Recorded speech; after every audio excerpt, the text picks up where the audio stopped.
Welcome student, class 10th maths lecture 3rd।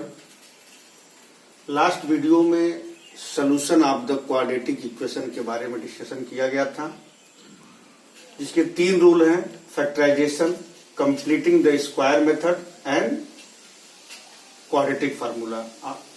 आज completing the square method से कैसे हम किसी इक्वेशन को फैक्टराइज करते हैं। इसमें कुछ स्टेप हैं। स्टेप नंबर 1, स्टेप 1 में क्वाड्रेटिक इक्वेशन को standard form ax square bx plus c equal to 0 के फॉर्म में लिखते हैं। पहला स्टेप स्टैंडर्ड फॉर्म में लिखते हैं। स्टेप नंबर 2, स्टेप 2 में एक्स स्क्वायर के कोफिशिएंट को यूनिटी बनाते हैं। एक्स स्क्वायर के कोफिशिएंट को यूनिटी बनाते हैं। उसके लिए एक्स स्क्वायर के कोफिशिएंट से दोनों साइड में डिवाइड कर देते हैं।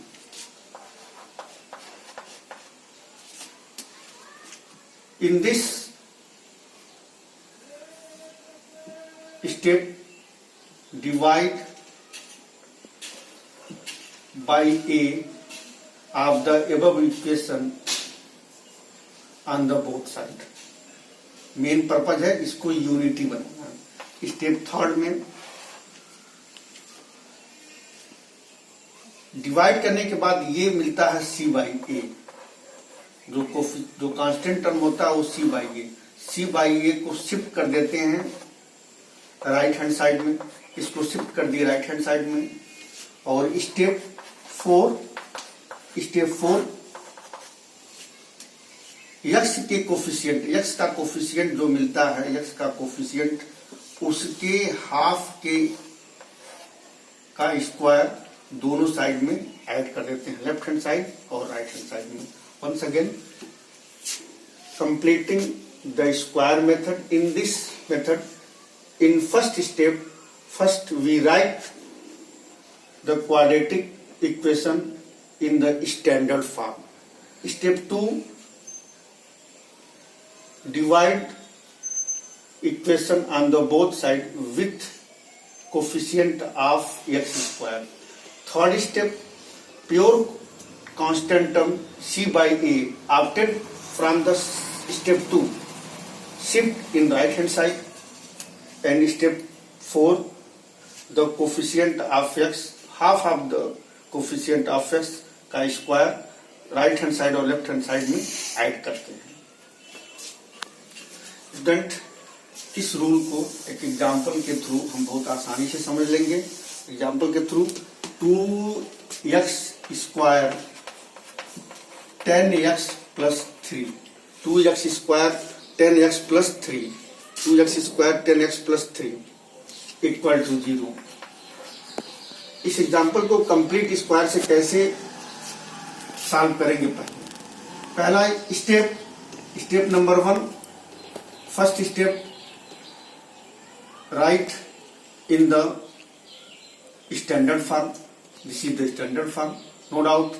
Apply the second step. Second step में इसको यूनिटी बनाना है। यूनिटी बनाने के लिए इसके कोफिशिएंट से 2 से डिवाइड करेंगे। डिवाइड किए, x square 10 by 2 x 3 by 2 5।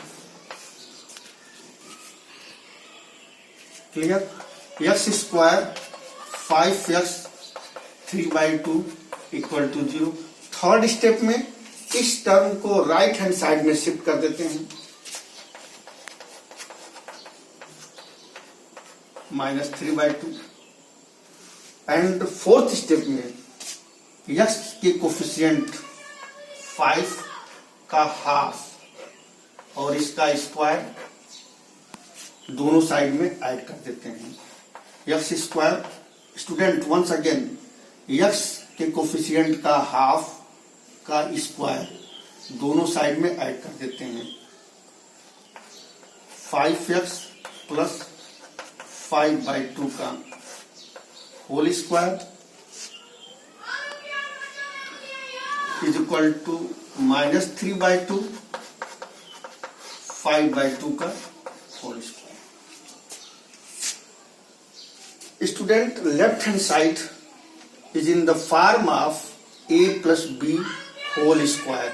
a plus b whole square means x plus 5/2 का whole square। Right hand side -3/2 25/4।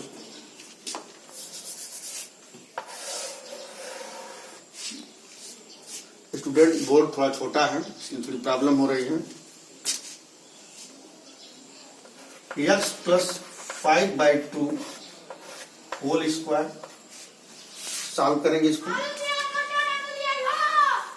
LCM 4 -6 + 25। Simple calculation x plus 5/2 whole square 4, ये हो गया 19। टेकिंग स्क्वायर रूट ऑफ, ये square है, इधर transfer होगा तो square root हो जाएगा। x plus 5/2 plus minus root में 19/2। Taking positive sign x plus 5/2। Student, यहाँ पे दो साइन है तो पहले हम पॉजिटिव लेंगे फिर निगेटिव। पॉजिटिव साइन तो √19/2 और इसको इधर ट्रांसफर कर दिए। x equal to √19/2 -5/2। इसके बाद यहां पे आते हैं, x एलसीएम ले लिए तो 2√19 - 5। टेकिंग नेगेटिव साइन, यहां पे दो साइन है, negative sign. Taking negative sign x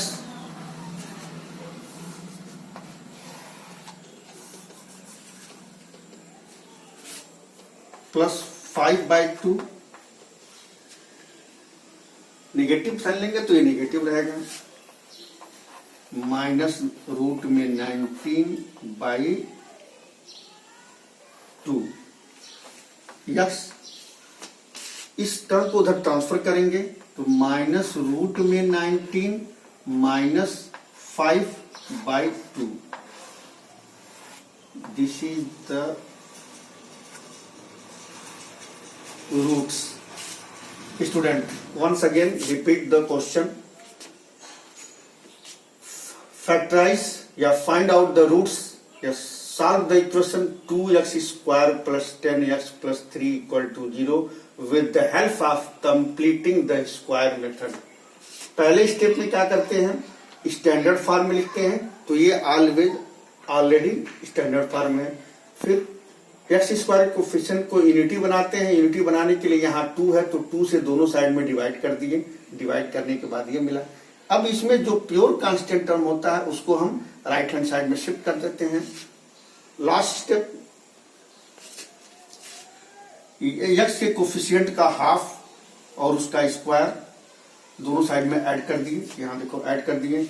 ये जो लेफ्ट हैंड साइड है ये a + b का होल स्क्वायर के फॉर्म में आ गया और ये right hand side, right hand को हम सॉल्व किए तो आसानी से 19/4 आ गया। यहाँ पे स्क्वायर है, स्क्वायर इधर जाएगा तो स्क्वायर रूट हो जाएगा और स्क्वायर रूट होगा तो प्लस और माइनस देगा। एक बार पॉजिटिव साइन लिए, पॉजिटिव साइन तो यहाँ पॉजिटिव हो गया। फिर इसको इधर शिफ्ट कर दिए तो आसानी से हमको मिल गई x = √19 minus 5/2।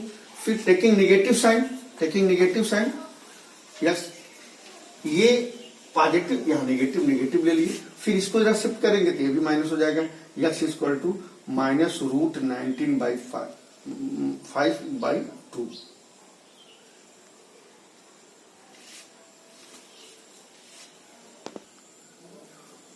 Student, third rule by quadratic formula।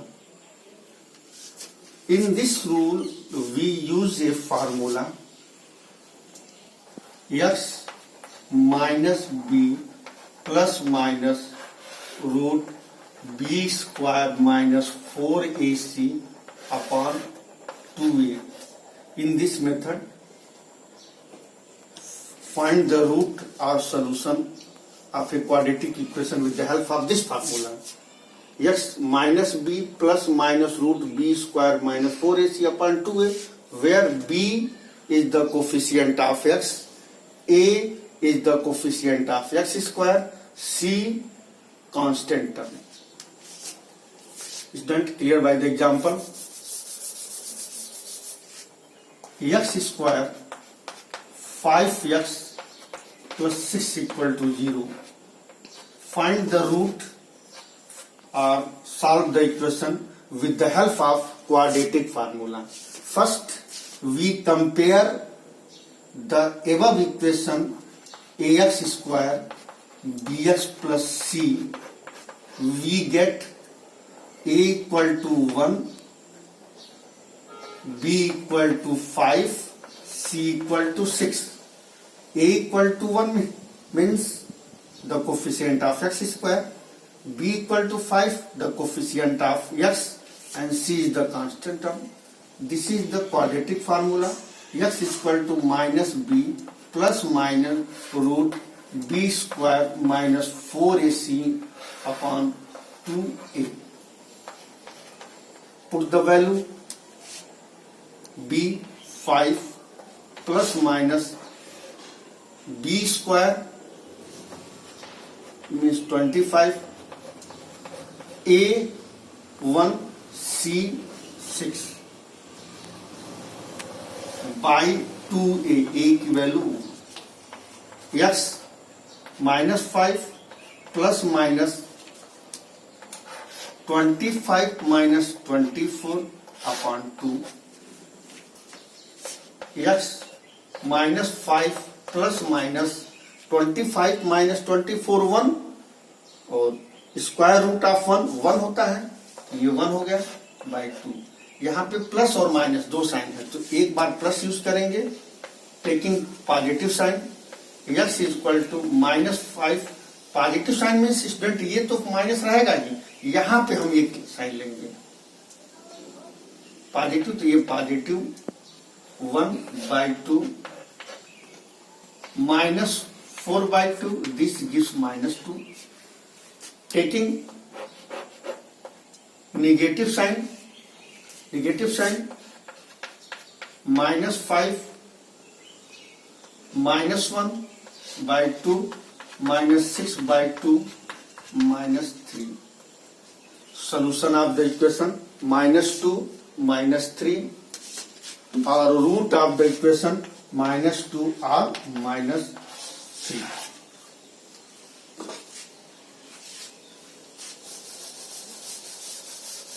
कुछ ये हो नहीं.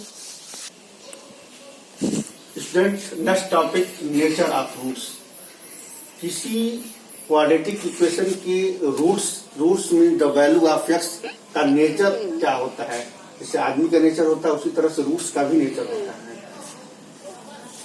इन quadratic formula X minus B plus minus root B square minus 4ac upon 2a, the value b square minus 4ac is equal to d. The value b square minus 4ac is equal to d. D is discriminant. The